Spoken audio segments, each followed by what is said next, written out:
Bonjour à tous, bienvenue pour ce 8e résumé de livre. Aujourd'hui on va parler d'un livre que j'ai adoré, c'est sûrement mon livre préféré de cette année. Il s'appelle Everything is Fucked de Mark Manson. Mark Manson c'est un auteur américain qui est aussi coach en développement personnel, qui a publié 3 livres en tout, donc ça c'est son troisième, dont L'art subtil de s'en foutre, qui était un énorme succès, un gros best-seller aux États-Unis et en France aussi. Ce livre est sorti cette année, en 2019, il n'était pas disponible en français, je crois qu'il l'est maintenant depuis quelques mois. Et voilà, donc il y a 9 chapitres, je vais vous résumer ça chapitre par chapitre. C'est parti. Chapitre 1, Espoir, c'est le nom du chapitre. Là, je vais carrément vous lire le passage, le début du livre, qui est pour moi, qui explique clairement le message de l'auteur et qui explique tout le message que le livre va porter au fur et à mesure des chapitres. Si je travaillais chez Starbucks, au lieu d'écrire le nom des gens sur les cafés, j'écrirais: un jour, toi et tous tes proches, vous allez mourir, et à part quelques exceptions de courte durée, tout ce que tu te diras ou feras dans ta vie ne laissera aucune trace après un certain moment. C'est la vérité inconfortable de la vie. Tout ce que tu fais de ta vie, c'est pour tenter d'éviter cette vérité.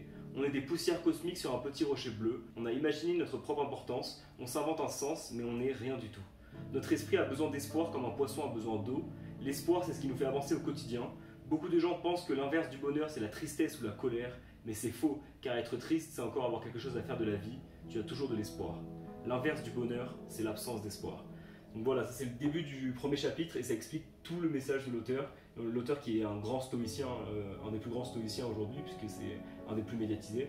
Et en fait, il nous explique clairement que pour lui, il faut relativiser, il faut prendre conscience que la durée de notre existence sur Terre est limitée. On a déjà vu ça avec les conseils de Marc Aurèle dans Penser pour moi-même la dernière fois. Et vraiment, voilà, Mark Manson il dit: rappelez-vous que vous êtes mortel et qu'en fait vous êtes rien, donc arrêtez d'essayer d'inventer un sens. J'aime beaucoup cette entrée en matière parce que vraiment ça mélange les messages de deux livres que j'ai adoré aussi cette année, donc Penser pour moi-même de Marc Aurèle, mais aussi Le mythe de Sisyphe de Camus. On voit bien que l'auteur est complètement d'accord avec Camus sur le côté absurdité de la vie et qu'en fait on a beau s'inventer un sens, s'inventer une place particulière dans l'histoire du monde, mais en fait on n'est absolument rien et il faut garder ça à l'esprit pour avancer. On passe directement au chapitre 2 qui s'appelle Le self-control est une illusion. Alors là, dans ce chapitre, l'auteur va un petit peu nous parler de comment fonctionne le cerveau. Donc il nous explique que le cerveau est constitué de deux parties, ce qu'il appelle le thinking brain et le feeling brain.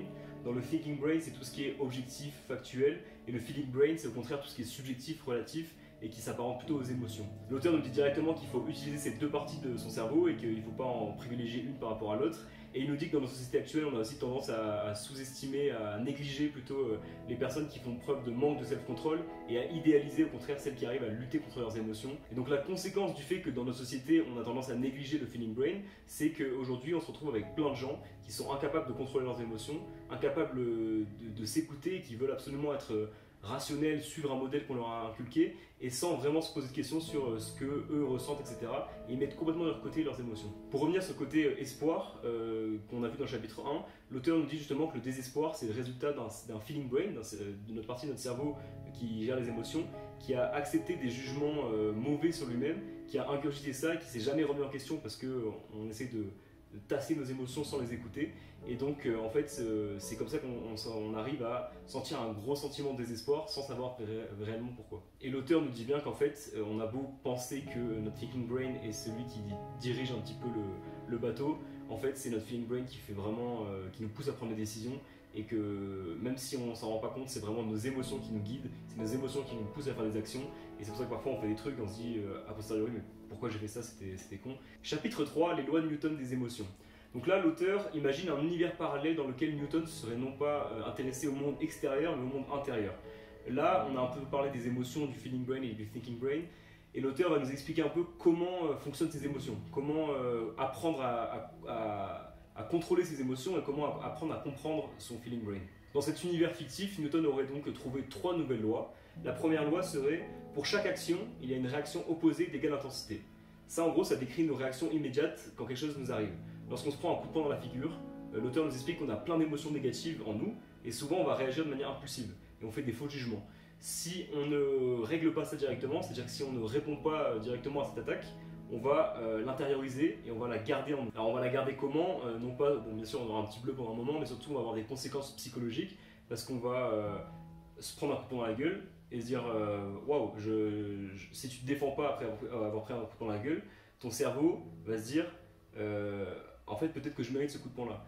Et donc l'auteur nous montre que petit à petit on peut arriver à avoir des faux jugements sur nous-mêmes, à se déprécier parce qu'on n'a pas répondu à un moment, on a ingurgité ça, on a gardé ça en nous, et donc ça s'est développé au fur et à mesure du temps sur un sentiment négatif qui grandit, jusqu'à ce que ça se révèle par le fait qu'on se sente pas bien ou qu'on se sous-estime parce qu'on estime qu'en fait ce coup de poing qu'on s'est fait dans la figure, finalement on le méritait.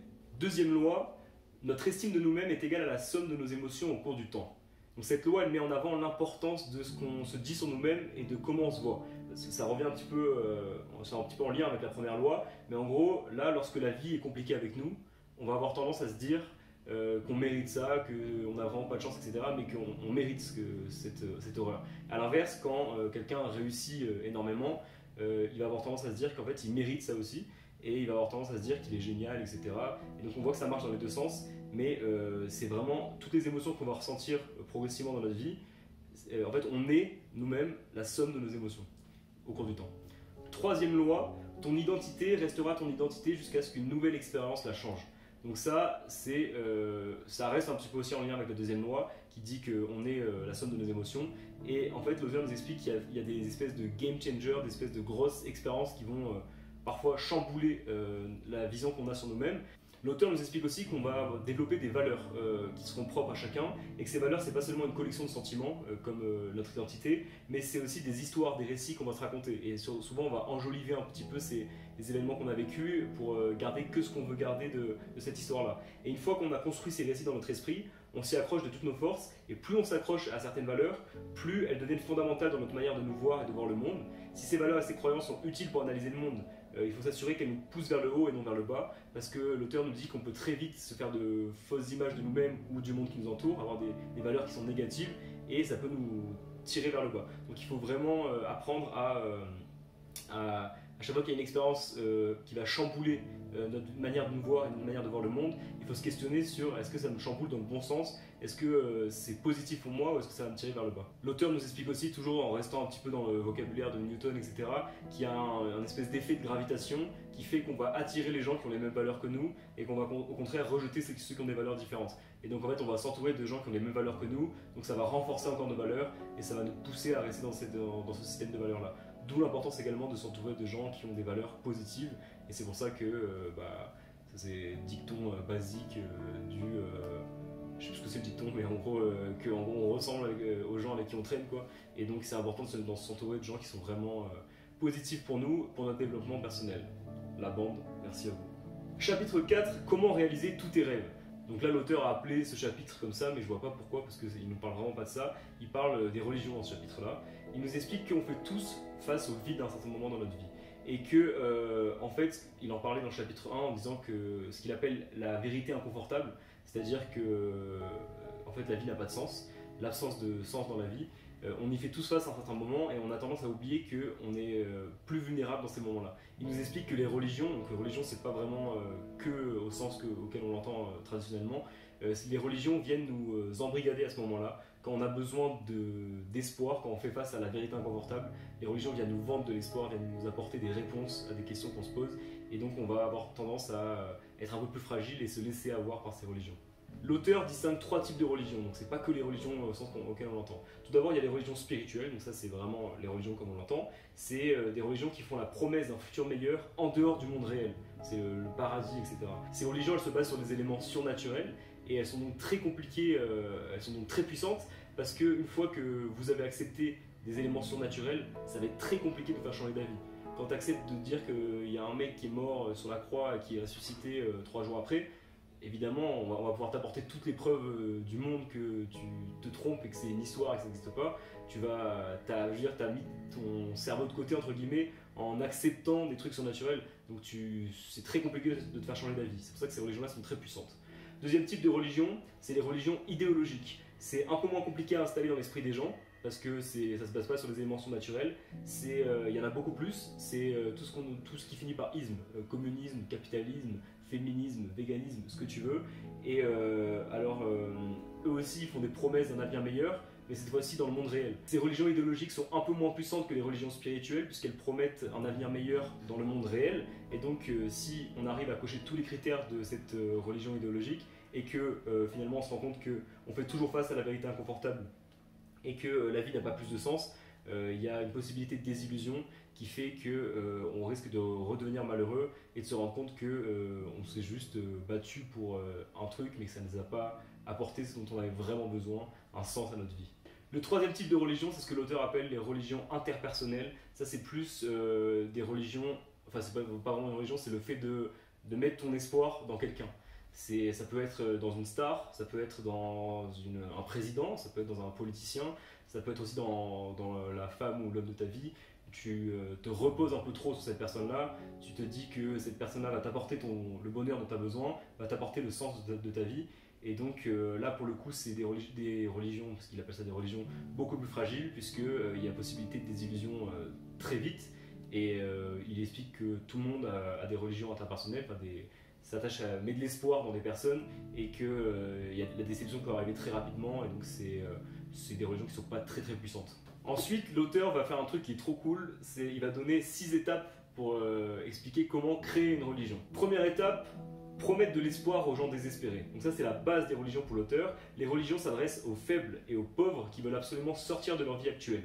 Le passage à l'âge adulte ou le moment après un échec sont deux périodes qui sont particulièrement propices à recruter des gens dans sa religion, puisque les gens sont particulièrement influençables dans ces moments-là. Il faut alors proposer une vision à ces personnes-là. L'objectif est de donner de l'espoir aux gens. Donc vraiment, pour lui, la base des religions, c'est de donner de l'espoir aux gens. Deuxième étape pour créer sa religion, choisir une croyance. Alors ça, l'auteur dit que la croyance, c'est ce qui donne de l'espoir. Donc il faut choisir une valeur que l'on veut mettre au sommet. Ça peut être l'argent, ça peut être Dieu, ça peut être l'amour, ça peut être le bonheur, ça peut être ce que tu veux. En tout cas, il dit qu'on va tout juger par rapport à cette valeur suprême, et on ne peut pas vraiment vérifier une valeur car c'est subjectif et arbitraire. On peut toujours mettre des faits devant les yeux des gens, on s'en fiche parce que de toute manière on va analyser le monde avec, comme on l'a expliqué tout à l'heure, avec notre système de valeurs, et donc on aura beau montrer quelque chose devant les yeux des gens, ils vont interpréter ça de manière différente. Par exemple, l'auteur nous parle d'une météorite qui va frapper un village. L'hédoniste va avoir une confirmation du fait qu'il faut vivre sa vie à 100% et vivre sa vie tous les jours. L'écologiste verra la confirmation du réchauffement climatique. Le croyant verra un signe de Dieu. Le capitaliste verra des opportunités de business. En gros, on analyse le monde avec notre système de valeurs. Donc, une valeur, on ne peut pas la remettre en question. Donc en fait, il faut choisir vraiment la croyance que vous voulez, la croyance suprême, et mettez cette valeur au sommet de notre religion. Troisième étape, anticiper et démonter tous les questionnements extérieurs. Ça, c'est super important, et l'auteur nous explique qu'il faut créer une perception d'un nous, une espèce de groupe, contre un eux, qui serait tous les gens qui s'opposent à la religion.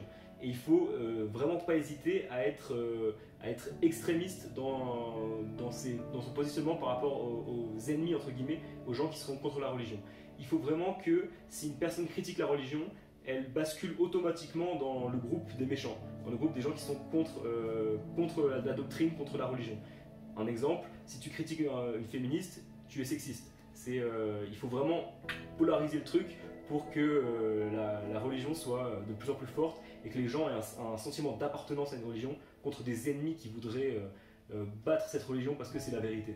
Ça marche aussi avec tout ce qui est théorie du complot, complotisme, etc. C'est exactement ce qu'ils font dans leur religion. Quatrième étape, il faut instaurer des rituels. Là, l'auteur nous explique un truc que je ne connaissais pas et qui est assez cool. Il nous dit que de base, on a un sentiment de redevabilité parce que nous sommes reconnaissants de vivre. Donc de base, parce qu'on vit, on ne s'en rend pas compte, mais on a un sentiment de je dois quelque chose à quelqu'un. Et on essaie de combler ce sentiment-là de reconnaissance.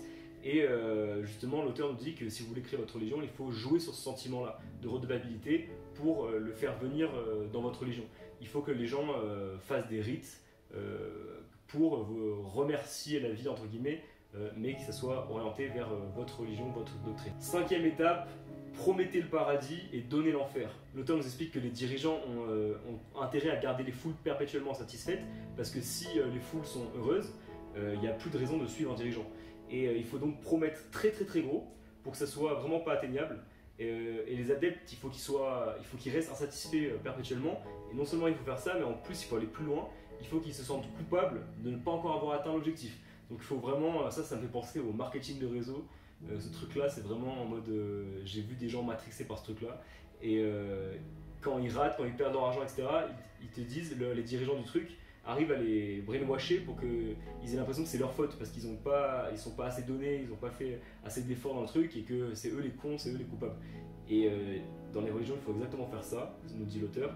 Il faut promettre le paradis, promettre très très gros et bien sûr, il faut que ce soit impossible à atteindre pour que les gens, les adeptes, soient perpétuellement satisfaits et qu'ils se sentent responsables de ne pas être arrivés à l'objectif que vous leur avez fixé. Sixième étape, l'auteur nous dit maintenant, ça s'appelle le profit pour le prophète. Et l'auteur nous dit c'est bon, maintenant que vous avez une religion, c'est super facile à monétiser, vous avez juste à faire payer les adeptes qui sont complètement brainwashés. Alors bien sûr, l'auteur ne veut pas nous pousser à créer des religions, il veut surtout nous faire prendre conscience qu'on est tous sujets à des religions dans la vie de tous les jours, et surtout à comprendre comment elles fonctionnent pour s'en méfier. Donc bien sûr, il donne ces étapes-là, mais il l'explique aussi en disant je veux pas que vous soyez des monstres et que vous créez chacun votre religion, mais plutôt faites gaffe à ces religions qui marchent comme ça. Et donc posez-vous la question de est-ce que vous n'êtes pas sujet à une religion, est-ce que vous n'êtes pas esclave d'une religion sans vous en rendre compte. Et pas, je parle pas que de religion spirituelle, une religion idéologique et interpersonnelle également. Chapitre 5, l'espoir est mort. L'auteur commence par parler de la morale des maîtres et la morale des esclaves de Nietzsche. Je vais pas tout vous expliquer, mais je vous invite vraiment à aller regarder ce que c'est sur internet, c'est vraiment intéressant. Mais en gros, il explique que la morale des forts, c'est ceux qui possèdent et qui sont puissants sont méritants, là où la morale des faibles, quand la morale des faibles gagne, c'est plutôt le niveau de souffrance qui est un critère de mérite. C'est-à-dire, par exemple, très simplement, genre, je suis dans une université, je suis fils de riche, etc. J'ai 18 sur 20. Dans la morale des forts, je mérite, je suis fort. Par contre, dans la morale des faibles, c'est plutôt celui qui va avoir 8 frères et sœurs, qui va travailler le soir au McDo pour se payer ses études et qui va avoir 12 de moyenne, qui est plus méritant que celui qui a 18 parce que c'est celui qui a le plus souffert. En gros, c'est ça pour aller très très simplement. L'auteur, toujours en parlant de Nietzsche, nous explique que certaines sociétés mettent en application la morale des forts, d'autres la morale des faibles. Par exemple, les Grecs, les Romains, c'était la morale des forts. Là où nos sociétés actuelles, judéo-chrétiennes, c'est plus la morale des faibles qui est en avancée. Plus tu souffres, plus tu es méritant. Les derniers seront les premiers. On en a déjà parlé quand on parlait de Zarathustra. Et l'auteur nous explique que les racines des problèmes sociaux actuels, c'est clairement un conflit entre ces deux morales-là. Est-ce qu'on applique la morale des forts ou est-ce qu'on applique la morale des faibles? Aujourd'hui, on est clairement dans la morale des faibles. Est-ce que c'est bien, est-ce que c'est pas bien? Le bien et le mal de Nietzsche, c'est en gros, il n'y a pas de bien, il n'y a pas de mal, c'est une société qui détermine ce qui est bien et ce qui est mal, et on est obligé de vivre avec son temps, donc on est obligé de vivre avec les critères de bien et de mal que notre société nous impose. Mais en vérité, là, je vais aller encore plus loin avec le Marquis de Sade, qui est incroyable aussi, avec les Infortunes de la Vertu, qui est un super livre, qui justement, le Marquis de Sade imagine un monde où bien et mal seraient inversés. C'est incroyable. Bref, je m'égare complètement. Dans ce chapitre, l'auteur parle aussi de la science. Il dit que la science a fait diminuer l'importance de la religion dans la vie des hommes. Et la religion à l'époque, ça permettait de vendre de l'espoir sur quasiment toute la vie d'un homme, même sur toute la vie d'un homme. Donc c'était génial parce que il n'y avait pas de questions à se poser, c'était très simple, on avait de l'espoir sur toute notre vie. Là où aujourd'hui, comme la religion a diminué, ça a fait exploser le nombre d'idéologies qui, contrairement à la religion, comme on l'a déjà vu tout à l'heure, sont pas infaillibles car elles se basent sur des éléments réels. Et donc ça c'est un vrai danger parce que par exemple le communisme, on applique le communisme en URSS dans les années 90 avec la chute de l'Empire soviétique. C'est des illusions pour plein de gens qui croyaient vraiment au communisme ont été complètement dépités. Alors heureusement, heureusement, je sais pas, mais en tout cas, ces gens, très vite, certaines personnes se sont dit mais non, mais c'est parce que on a mal appliqué le communisme, c'est pas comme ça qu'il fallait faire, etc. Et donc c'est pour ça qu'il y a toujours des communistes aujourd'hui, sinon il n'y en aurait plus. Et voilà, donc en gros, comme les idéologies d'aujourd'hui sont plus fragiles, ça fait qu'on se retrouve face à un sentiment, on se retrouve plus facilement face à la vérité inconfortable, et ça fait qu'il y a plein de gens qui sont complètement déprimés, qui cherchent un sens à leur vie, qui savent pas comment faire, donc ils vont faire de l'entrepreneuriat social et solidaire, et donc voilà, ce genre de trucs. Mais voilà, tout ça pour dire que aujourd'hui, on a beaucoup plus de mal à trouver un sens à sa vie parce que on n'a plus de réponse évidente comme la religion l'était dans les siècles passés. L'auteur nous dit justement que l'espoir, c'est quelque chose qui est primordial pour avancer, et pour lui, on ne peut pas avancer sans espoir. Pourquoi? Parce que l'espoir est primordial pour 3 raisons. Première raison, pour avoir un objectif pour le futur. C'est ce qui nous fait avancer, tout simplement. Deuxième raison, c'est nous donner l'impression qu'on peut contrôler notre destin. Ça, c'est super important d'après l'auteur également. Troisième élément, c'est pour trouver une communauté, pour atteindre un objectif ensemble. Avoir de l'espoir et adhérer à une religion spirituelle ou idéologique ou interpersonnelle, c'est super important parce que ça nous permet de trouver une communauté de gens qui pensent comme nous et ça nous donne envie d'avancer avec eux pour réaliser un objectif commun, et c'est primordial pour l'auteur, d'après l'auteur, pour pouvoir avancer dans la vie. L'auteur finit le chapitre avec une phrase de Nietzsche avec laquelle j'adhère à 100%, qui est qu'il faut arrêter en fait d'espérer toujours un monde meilleur, mais qu'il faut tout simplement devenir soi-même meilleur pour vivre parfaitement dans son temps. Chapitre 6, la formule de l'humanité. Donc là, l'auteur va arrêter de nous parler de Nietzsche et va nous parler de Kant, qui est un philosophe qui est complètement différent, à l'opposé de Nietzsche sur beaucoup de points. Kant, c'est un des premiers à imaginer un monde de paix en affirmant que chaque humain a une dignité inhérente à son existence. C'est la fameuse phrase « Tu ne dois jamais traiter l'humanité seulement comme un moyen, mais toujours comme une fin ». L'auteur va nous expliquer que lorsqu'on grandit, on passe par 3 phases. Ce qu'il appelle enfant, adolescent, adulte. Quand on est enfant, on cherche uniquement le plaisir et on cherche à éviter la souffrance. Quand on est adolescent, on cherche le plaisir et on sait utiliser des principes pour accéder au plaisir. Quand on est adulte, on agit en fonction de ces principes. Alors quand on dit enfant, adolescent, adulte, on ne parle pas du tout de ce qu'on entend habituellement, on parle de questions de maturité. Il y a des gens qui ont 45 ans, qui sont des enfants, et il y a des gens de 16 ans qui sont des adultes. Donc c'est vraiment juste une question de maturité et de réflexion personnelle qui nous a poussé à arriver à un niveau de maturité élevé. En gros, dans ce chapitre, l'auteur nous explique qu'être adulte, c'est agir sans forcément attendre quelque chose en retour.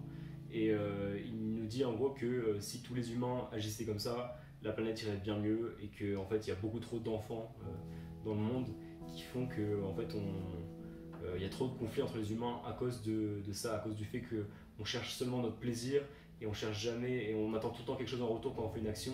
Et le fait d'être intéressé comme ça fausse les rapports humains et ça fait qu'on ne peut pas construire une société stable et c'est un gros problème pour l'auteur. Chapitre 7, la souffrance et la constante universelle. L'auteur commence par nous parler d'une expérience et d'un concept qui s'appelle le Blue Dot Effect, qui en fait revient au fait que plus on attend avoir du danger, plus on va se sentir en insécurité et plus on va avoir de danger. Le concept de l'expérience, c'est on dit à des gens que il va y avoir plusieurs points bleus qui vont arriver et les gens vont voir plus de points bleus si on les prévient que si on les prévient pas, hein, c'est un truc du genre. Mais voilà, l'important c'est de comprendre ça, c'est comprendre que plus on s'attend à avoir des dangers, plus on en voit. Là, l'auteur va nous citer Durkheim qui nous dit que plus une société accède à un niveau élevé de confort et d'éthique, plus des petites inactions seront considérées comme des gros événements dans notre esprit. Une société sans crime a le même niveau d'anxiété qu'une société où il y a de la criminalité. Alors ça c'est chaud, je savais pas du tout, mais en gros Durkheim et donc Mark Manson aussi dit ça, que on a un niveau d'attente de danger, peu importe comment est la société. Donc en gros plus on va s'améliorer, plus on va avoir une société avec une éthique importante, ben en fait plus des petits trucs pourris ça va être des gros crimes pour nous. C'est pour ça par exemple qu'un meurtre n'a pas la même valeur dans toutes les sociétés. Bon là c'est vraiment un cas extrême, mais dans une société anarchique, un meurtre c'est moins important que dans une société démocratique comme la nôtre, où c'est vraiment jugé comme quelque chose d'horrible, etc. Et plus on augmente notre niveau, plus des petites actions vont donc être graves pour nous. En gros, notre esprit va amplifier ou minimiser tous les problèmes qu'on va vivre pour compléter le niveau de stress qu'on s'attend à vivre. Et donc l'auteur nous dit que c'est exactement pareil pour la douleur.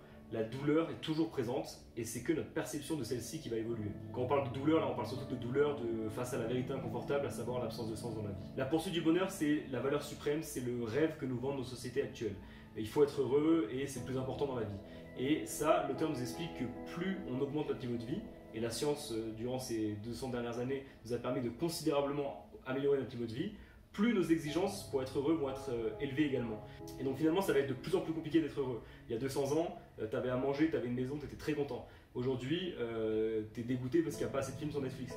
Donc vraiment, les conditions pour compléter ton bonheur, pour accéder au bonheur, sont de plus en plus compliquées au fur et à mesure qu'on augmente notre niveau de vie. L'auteur nous dit ensuite une phrase qui est géniale, il nous dit que vivre heureux, ce n'est pas éviter la souffrance, mais c'est souffrir pour les bonnes raisons. Et ça, c'est hyper important. Il parle ensuite du concept d'antifragilité de Jonas Tayeb, qui est en fait, si on ne s'habitue pas à la souffrance, si on fuit tout le temps la souffrance, on ne se renforce pas. Pour lui, c'est comme les muscles, quoi. Il faut se casser ses muscles pour les gonfler. Voilà, c'est pareil, il faut se confronter à la difficulté, se confronter à la souffrance pour se renforcer. Ensuite, l'auteur nous reparle de la science et il nous dit que la science, en fait, ça a transformé la souffrance physique en souffrance psychologique. Ça, je trouve ça super intéressant dans ce livre. Il nous explique en gros qu'on a cru en supprimant la souffrance physique qu'on allait être plus heureux. Et en fait, on se rend compte qu'on a juste transformé cette souffrance physique en souffrance psychologique. Donc là, la théorie un peu de l'auteur, c'est que on a un niveau de souffrance de base et on est obligé d'atteindre ce niveau de souffrance. L'auteur nous dit donc que la poursuite du bonheur nous a plongé dans le nihilisme et la frivolité. Poursuivre, chercher la douleur nous permet de choisir quelle douleur on veut. c'est important, et ça rend notre vie pleine de sens car on a besoin de douleur pour avoir du sens dans sa vie. Ça, vraiment, l'auteur nous dit que, je répète la phrase qu'il avait dit avant, mais vivre heureux, c'est pas éviter la douleur, mais c'est choisir pourquoi on souffre. Donc l'auteur nous dit qu'une fois que vous êtes conscient de tout ça, vous avez juste à choisir ce que vous voulez comme douleur, et puis c'est ça qui vous permettra de vivre complètement heureux, parce que vous serez conscient et vous accepterez de souffrir. Chapitre 8, l'économie des sentiments. Là, l'auteur nous parle de Bernays, qui est le roi du marketing, qui a notamment vendu du tabac pour les femmes, donc c'est le premier qui a démocratisé ça, et qui a fait exploser le business du tabac. Il était le neveu de Freud, donc Freud que vous connaissez sûrement, et ce mec-là, il avait compris que le feeling brain dirigeait vraiment le cerveau, et que c'était pas le thinking brain qui dirigeait le cerveau. Et en gros, il explique que dans le marketing, pour lui, il fallait taper sur les insécurités des gens pour vendre ce que tu voulais. Et donc, Mark Manson nous explique qu'il y a deux manières de créer de la valeur sur le marketplace, sur un marché. Il y a ce qu'il appelle les innovations, qui sont des upgrades de la douleur, c'est-à-dire on invente des trucs qui vont nous faire moins souffrir. Et deuxième élément, il y a ce qu'il appelle les diversions, c'est des manières d'éviter la douleur. Et donc là, ça va en opposition avec le concept d'antifragilité de Jonas Taïeb, qui fait que comme on évite la douleur, on ne se renforce pas, et donc on est plus fragile psychologiquement. Ensuite, l'auteur nous demande que se passe-t-il dans une société qui est riche et sans problème. Et bien les gens vont seulement créer des diversions, car l'innovation c'est dangereux et ça rapporte moins. Et donc là, il cite une phrase de Peter Thiel qui dit on voulait des voitures volantes, on a eu Twitter. Et Twitter, c'est vraiment le réseau social où on est guidé par nos émotions. C'est juste pure émotion, on insulte des gens, etc. Ça trash talk, etc. L'auteur ensuite nous dit que pendant la guerre froide, il y avait une grande cohésion dans la société parce que les gens regardaient les mêmes films, écoutaient les mêmes musiques, etc. Ce qui n'est plus du tout le cas aujourd'hui. Donc ça crée des espèces de petits groupes dans la société, ce qui fait qu'on est de plus en plus divisé parce qu'il y a tellement de choix aujourd'hui que chacun se crée son identité et en fait il n'y a plus vraiment de cohésion, de cohérence dans les différents peuples, dans les différents pays. Et c'est notamment avec l'apparition d'Internet que cette explosion-là s'est créée. Internet, c'était d'après l'auteur une utopie d'un nouveau monde, mais comme le monde est dirigé par les sentiments, en fait les gens vont prendre que ce qu'ils veulent sur Internet et ça va juste conforter les gens dans leurs idées de base. Et donc ça va conforter les gens dans le racisme, dans les mauvaises idées, dans le fait par exemple que la Terre est plate. Ce truc-là, il y a de plus en plus d'Américains qui pensent que la Terre est plate, parce que quand tu te dis la Terre est plate, tu vas sur Internet, est-ce que la Terre est plate, et tu vas avoir plein de trucs qui prouvent que la Terre est plate, et donc tu vas croire en gros à ce truc-là. Donc en gros, l'auteur dit que Internet c'était une super utopie de libération, d'accès au savoir, etc. Et finalement ça a juste renforcé les gens dans leurs croyances, et souvent dans les mauvaises croyances. Ensuite, l'auteur nous dit que souvent, les gens qui créent justement les produits pour les gens, du genre Twitter, ils utilisent souvent l'excuse de on leur donne ce qu'ils demandent, on donne aux clients ce qu'ils veulent. Et l'auteur dit que pour trois raisons, c'est une excuse pourrie. Premièrement, les gens souvent veulent des choses horribles, donc il ne faut pas forcément leur donner. Deuxièmement, beaucoup de gens sont facilement manipulables par le marketing. Et donc en fait, vous dites ça, mais derrière, c'est vous qui manipulez et qui faites naître la volonté de quelque chose chez quelqu'un. Et troisième élément, c'est encourager les gens à toujours éviter la douleur, c'est les rendre de plus en plus fragiles psychologiquement, et c'est ce qui se fait depuis des années dans notre monde aujourd'hui. Alors Bernays, pour revenir donc, sur le neveu de Freud, en fait ce mec-là il pensait qu'il fallait absolument contrôler les masses, et pour lui le marketing c'était la meilleure arme pour contrôler les masses. Et bien écoutez, il était très visionnaire, c'est un grand précurseur du marketing et de ce qui se passe aujourd'hui, parce qu'aujourd'hui on voit bien que les gens sont complètement manipulés par ça, par le marketing, Instagram et compagnie, on voit ça aujourd'hui, placement de produits et tout ce genre de trucs, et que le marketing et la consommation, c'est la meilleure manière de contrôler les masses. Neuvième et dernier chapitre, la religion finale. C'est un chapitre qui est assez court, qui parle de l'intelligence artificielle. L'auteur nous dit que l'IA va changer le monde, qu'on va créer des algorithmes qui vont être capables de dépasser les humains, et donc en fait on va se mettre à écouter les IA qui vont nous conseiller des choses qu'on ne comprend pas forcément, mais qui seront bien pour nous. Parce que ces IA-là, elles auront tous les paramètres que nous, on n'a pas forcément en tant qu'humains. Et donc, on va créer les prochains dieux, et que la prochaine grande religion, la religion finale, c'est donc l'intelligence artificielle et la science. L'auteur nous dit qu'en fait, nous-mêmes, on est des algorithmes qui fonctionnaient très bien à l'époque où on chassait les gazelles en Afrique, c'est son expression. Mais maintenant, on a tellement changé que nos algorithmes ils sont effondrés. Et dans ce monde globalisé, on est complètement perdu, d'où aussi notre mal-être profond, etc. Et voilà, l'auteur nous dit qu'il n'y a pas de satisfaction permanente, donc il n'y a pas de paix, et que notre habilité à analyser les informations est écrasée par notre besoin émotionnel de se valider, et donc qu'on est condamné à être malheureux tant que si on n'a pas de religion, et que là pour lui, la religion finale, c'est donc l'intelligence artificielle. Et voilà, on vient d'arriver à la fin de ce résumé de Everything is Spock, qui est vraiment le gros livre de cette année qui m'a vraiment mis une énorme claque. Alors bien sûr, comme je vous l'ai dit, j'ai adoré ce livre parce que ça parle de Nietzsche, ça parle de Camus, sans le citer, mais ça parle de l'absurdité de la vie avec la vérité inconfortable. Ça parle de renversement de valeurs, ça parle de liberté, ça parle de métaphysique, ça parle de religion, plein de sujets que j'adore, donc c'était génial. Je vous conseille vraiment de le lire, il est sorti en français là, il y a quelques mois, donc vous pouvez le faire très facilement. C'est vraiment un livre qui va vous bouger, qui va vous faire poser 40 milliards de questions. Là je l'ai résumé rapidement, parce que je suis obligé de le résumer rapidement, sinon ça prendrait des heures, mais franchement, claque sur claque. Donc allez lire ce livre, il est génial. Partagez la vidéo si ça vous a plu, mettez un petit commentaire pour me dire ce que vous en avez pensé, un petit like, abonnez-vous. Et on se retrouve pour un prochain résumé très bientôt. Peace!